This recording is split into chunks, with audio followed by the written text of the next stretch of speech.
السلام عليكم ورحمة الله وبركاته. ازيكم عاملين ايه؟ ورجعنا لكم في فيديو جديد مع عملاق الانترنت، وهو راوتر ارشر او ارسل سي 20. انا مش عارف هي ارشر ولا ارسر، المهم اكتبوا لي في التعليقات هو اسمه ارسل ولا ارشر، مش عارف، بس الراوتر دوت جامد جدا.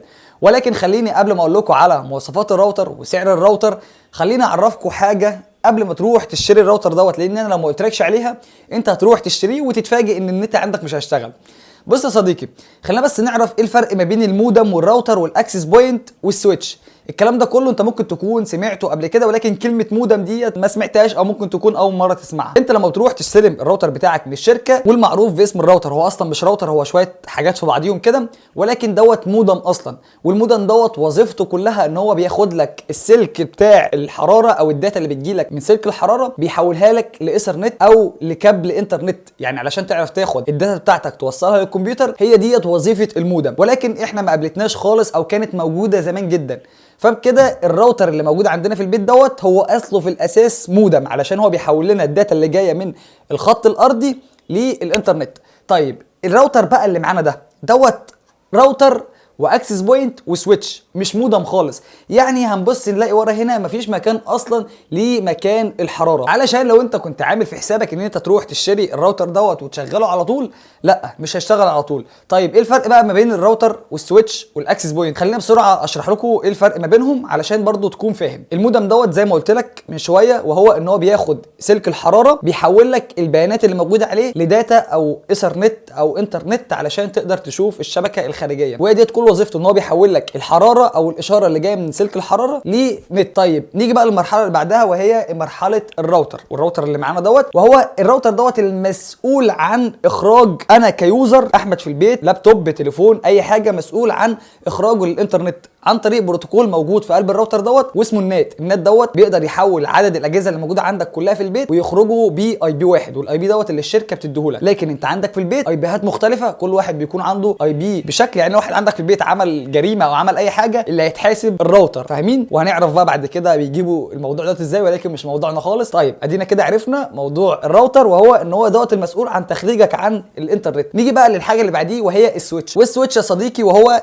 اللي انتوا شايفينه دوت، يعني العدد دوت سويتش. بتحط هنا كابل انترنت اللي بيكون جاي اصلا من الراوتر، ولكن هو اللي بيكون جاي من المودم، معلش، ولكن احنا جمعناهم في القطعه ديت، فبيبدا يديك عدد اجهزه اضافيه. والسويتش بيختلف من 1 او 2 او 3 او 10 او 20، مش شرط يكون ليه عدد معين. زي ما كده فهمنا دوت السويتش بياخد سلك وبيطلع، بياخد سلك اللي جاي من المودم، معلش، وبيطلع لك عدد اجهزه ما لا نهايه على حسب السويتش اللي موجود عنده. ودوت السويتش. الاكسس بوينت معلش، خلينا نجيب لكم الراوتر دوت تاني، وهو اللي بيقدر يوزع برضه لعدد الاجهزه اللي عندك في البيت، ولكن عن طريق الوايرلس او عن طريق الواي فاي او عن طريق الشبكه الهوائيه. هم كلهم واحد، ولكن في ناس ما بتكونش عارفه المصطلحات دي. فبكده يبقى احنا عرفنا ايه الفرق ما بين المودم والراوتر والسويتش والاكسس بوينت. خلينا بقى نيجي للموضوع بتاعنا. الراوتر دوت المميزات اللي موجوده فيه، اول ميزه وهو ان سعره رخيص، سعره تقريبا 400 جنيه، وده رقم قليل جدا مقارنه بالاجهزه السويتشات والراوتر اللي موجوده في السوق. نيجي بقى للمرحله الثانيه، وهي ايه هي المميزات بقى بتاعت الراوتر اللي انا هقدر استفيد منها. بص يا صديقي، اول حاجه احنا بندور عليها وهو ان الراوتر دوت دول باند،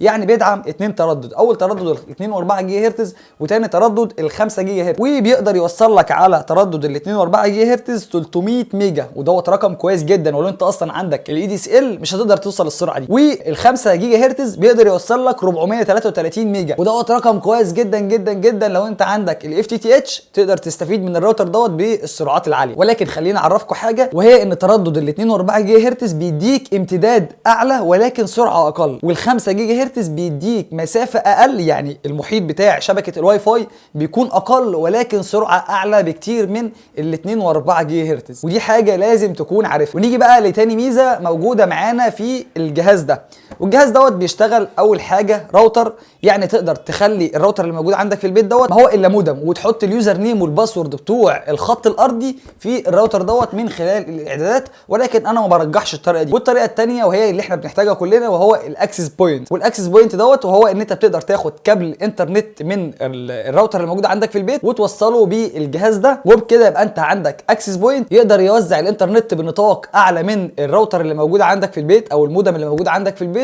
وكمان علشان يقدر يوزع لك بتردد ال 2.4 جيجا هرتز وال 5 جيجا هرتز عشان تستفيد من السرعه اللي موجوده عندك في الراوتر الاساسي او السرعه اللي موجوده عندك في الخط الارضي بتاعك. وتالت ميزه معانا وهو ان هو ممكن يشتغل ريبيتر او اكستندر، يعني تقدر تربط ما بين الراوتر بتاعك وما بين الاكسس بوينت ده عن طريق الوايرلس، مش محتاجين كابل من هنا نوصله بالراوتر علشان نشغله. ودي تقريبا اهم المميزات اللي موجوده في الراوتر بتاعنا.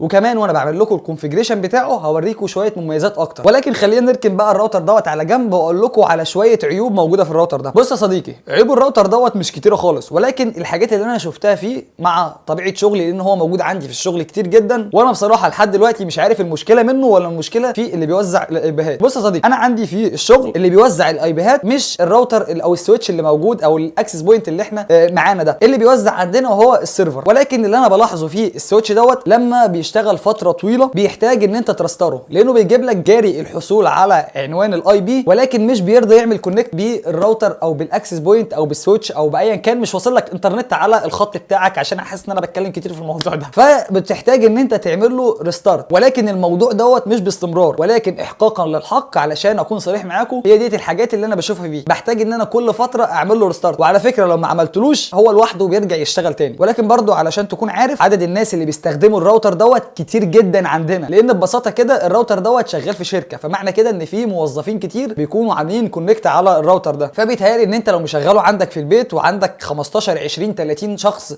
بيستخدم الراوتر دوت مش هتواجه فيه اي مشاكل خالص. وهي ديت بعض المشاكل البسيطه اللي قابلتني مع الراوتر ده. وطبعا زي ما احنا متعودين لو واجهني اي مشاكل مع السويتش او الراوتر دوت بكتب لكم في اول تعليق المشاكل اللي ظهرت لي بعد ما عملت الفيديو. ولكن لحد دلوقتي مفيش اي مشاكل ظهرت لي مع الجهاز دوت كاستخدام، لان في اجهزه كتيره مثلا زي الراوتر لشركه تي بي لينك كانت بتوزعه مع شركه وي. الراوتر دوت كان فيه مشاكل كتيره، لكن الراوتر دوت ما فيهوش اي حاجه. فخلينا بقى ننتقل لشاشه الكمبيوتر علشان نعمل الكونفيجريشن. وانا بنصح الناس لما تيجي تعمل الكونفيجريشن بتاع الراوتر دوت، لو انت في مكان ضيق يفضل ان انت تعمله اكستندر او ريبيتر علشان ما تحتاجش ان انت تمشي اسلاك في البيت. ولكن لو انت هيكون على مسافه بعيده او هيكون هيتعرض للجو يعني هواء، او هتحطه مثلا من مكان هتربط بيه مكان تاني، ما انصحكش خالص ان انت تخليه اكستندر. يفضل ان انت تخليه بكابل علشان تستفيد باقصى سرعه من الانترنت وما يحصلش معاك مشاكل مع الهواء او التغير المناخي او الحاجات دي كلها. فالخطوات اللي احنا نعملها تقريبا هعمل معاكم خطوتين، واول واحده وهي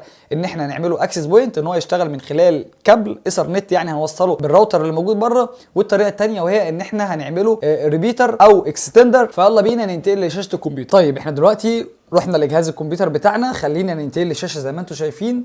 طبعا زي ما احنا متعودين ان الاي بي بتاع اي راوتر بيكون 192.168.1.1، ولكن دوت غير العادي. هنا هنكتب تي بي لينك واي فاي دوت نت، وبعد كده هندوس انتر هيفتح لنا الصفحه اللي انتم شايفينها ديت. ودوت اول استخدام للراوتر بتاعنا او الاكسس بوينت او السويتش، وهو دوت الطريقه الجديده بتاعه شركه تي بي لينك. هنيجي تحت هنا هنلاقي على طول بيقول لك غير اليوزر نيم والباسورد او اكتب اليوزر نيم والباسورد اللي انت محتاج تدخل بيهم على الراوتر بعد كده. فانا هكتب له مثلا هنا احمد 1 2 3 4 5 6 خلينا بس اعيده من تاني، احمد 1 2 3 4 5 6 1 2 3 4 5 6 وندوس انتر. اي باسورد انا بجرب معاكم بس في الاول كده. طيب زي ما انتم شايفين هنا بيبدا معاك الخطوات بتاعتنا. اي راوتر عادي او اي سويتش عادي من شركه تي بي لينك هنلاقيه بنفس الطريقه ديت. هدوس له هنا نيكست، هيبدا بقى يقول لي ايه، عايز وايرلس راوتر، يعني اخلي دوت الراوتر الاساسي والمودم الراوتر او الراوتر اللي موجود عندنا في البيت يبقى ما هو الا مودم، واحط اليوزر نيم والباسورد هنا بتوع الخط الارضي. انا ما برجحش الطريقه ديت، هختار الطريقه الثانيه وهي الاكسس بوينت، وهي في حاله ان انا عايز اجيب سلك انترنت من الراوتر اللي بره واوصله من خلال البورت اللي موجود في السويتشات او اللي موجود في ايا كان اي بورت من اللي موجود ورا اوصله فيه، وبكده يبقى انا شغلته اكسس بوينت.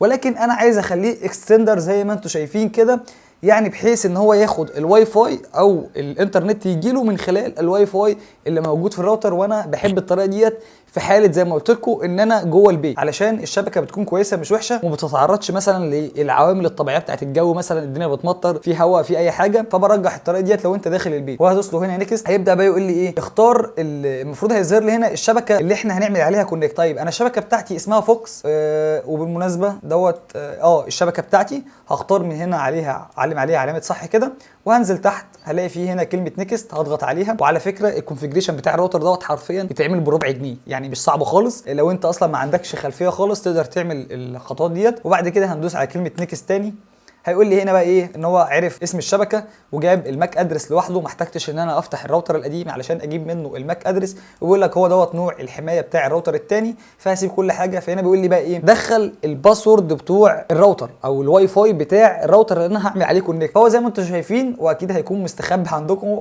ظاهر عندي اهوت، فهدوس له اوكي وهدوس هنا على كلمه انيبل لو انا عايز افتح ال 5 جيجا هرتز، فانا مش محتاج ولا حاجه. هنا هيقول لي ان الشبكه الاولى ال 2.4 جيجا هرتز هيكون اسمها فوكس، والشبكه الثانيه هيكون اسمها فوكس 5G. تمام كده. هدوس له هنا نيكست، هقول له، هيقول لي ماشي ان هنا الاي بي هيبقى 160.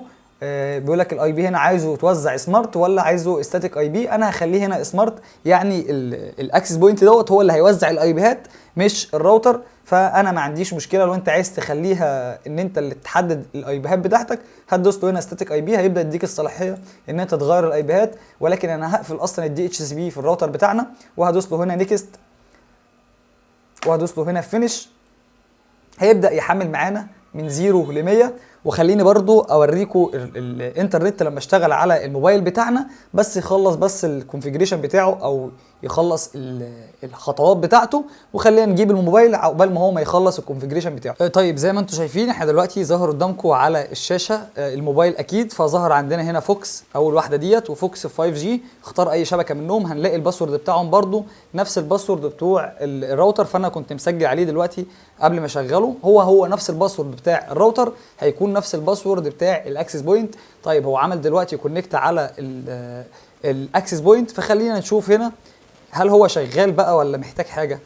خلينا ندوس هنا جوجل ونفتح، هنلاقي ان جوجل اشتغل معانا عادي خالص. نكتب ايا كان اي حاجه هيبدا ماشي. انا بهجس كده معلش. خلينا ندوس فيسبوك، هنلاقي ان الانترنت شغال معانا عادي. خلينا نجرب التردد الثاني اللي هو ال 5 جيجا هرتز او ال 5G اللي هم كاتبينه 5G. هدوس هنا كونكت، خليه يعمل كونكت برضو. زي ما انتم شايفين هو بدأ يحمل، وخلينا نشوف المميزات.